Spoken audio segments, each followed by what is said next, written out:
Nous allons maintenant évoquer le coefficient multiplicateur. Qu'est-ce que c'est que le coefficient multiplicateur? Lorsqu'on passe d'une quantité initiale à une quantité finale, le coefficient multiplicateur, c'est le nombre par lequel on multiplie pour passer de l'un à l'autre.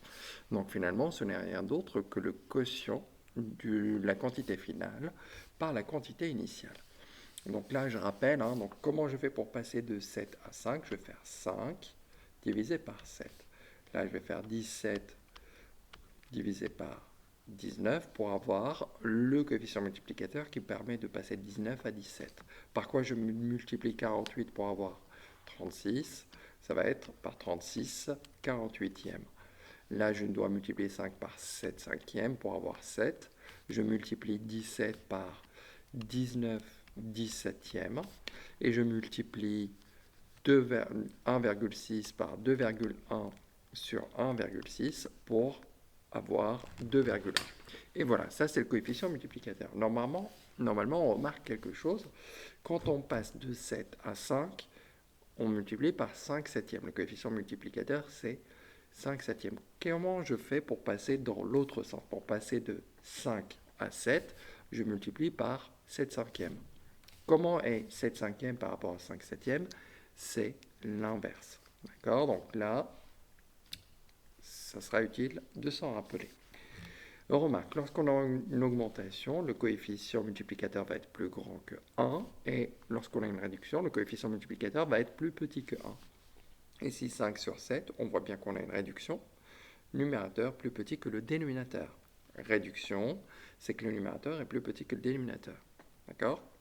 Et il y a une augmentation, par exemple ici, on augmente, le coefficient multiplicateur va être plus grand que 1, parce que le numérateur va être plus grand que le dénominateur.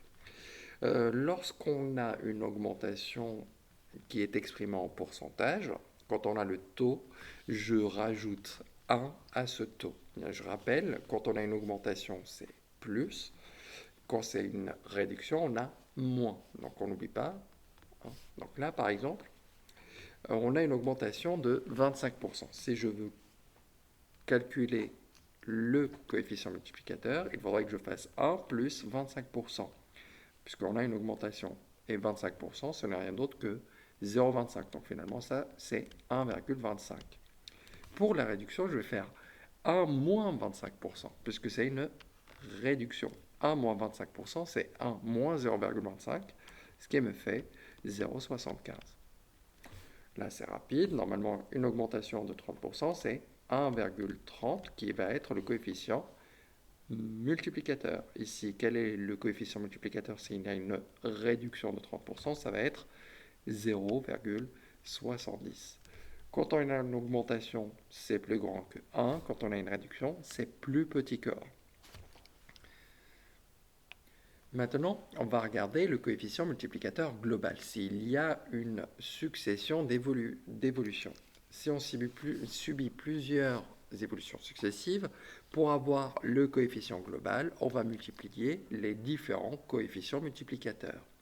Par exemple, ici, on augmente un article, donc plutôt d'abord l'article baisse de 25%, puis augmente de 25%. Donc là, on peut faire un schéma. Il y a une augmentation de 25%, puis il y a une réduction de 25%. Attention, la question c'est quel est le coefficient global et après, est-ce que ça revient au prix de départ? Donc il faut opérer avec les coefficients multiplicateurs. Ça, c'est pareil que de multiplier par 1,25. Ça, le coefficient multiplicateur, c'est 0,75. Je reprends les exemples juste d'avant.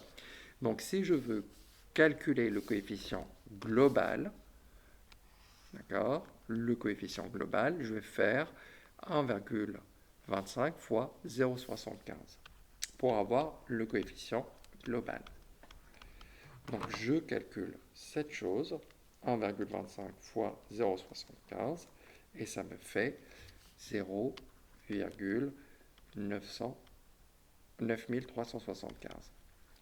Est-ce que le prix, ça c'est est-ce que le prix revient au prix de départ? Comment je sais? Donc pour que ça ne change pas, il faut multiplier par 1. Est-ce que là, le coefficient global est 1? Non. Est-ce qu'on a une augmentation, une réduction par rapport au prix initial? On regarde par rapport à 1, on est plus petit. Donc là, on a une réduction. Donc là, le prix a subi une réduction. C'est encore plus précis que de dire que ce n'est pas le prix de départ. On sait en plus, ça ne revient pas au prix de départ, mais je sais quelque chose de plus, c'est qu'on a une réduction.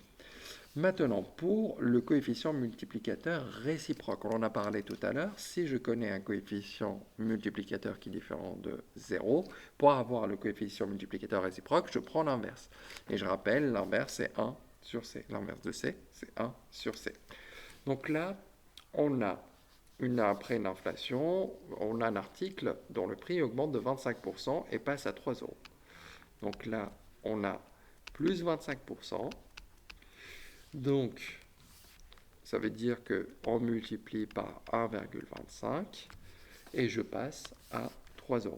Je connais le prix final. La quantité finale, je la connais. Comment je fais pour revenir? Donc là, c'est pareil que de multiplier par l'inverse de 1,25. Donc 1 sur 1,25, ou je divise par 1,25. D'accord? Donc là, le coefficient réciproque, c'est 1 sur 1,25. Et 1 divisé par 1,25, ceci me fait 0,8. Donc, une fois qu'on a le coefficient réciproque, pour savoir quel est le prix initial, je vais faire 3 fois 0,8. Donc, je prends 0,8 que je multiplie par 3. Et ça me fait 2,4 ou 2,40 euros. Donc, le prix initial, ça va être 2,40 euros. Et voilà.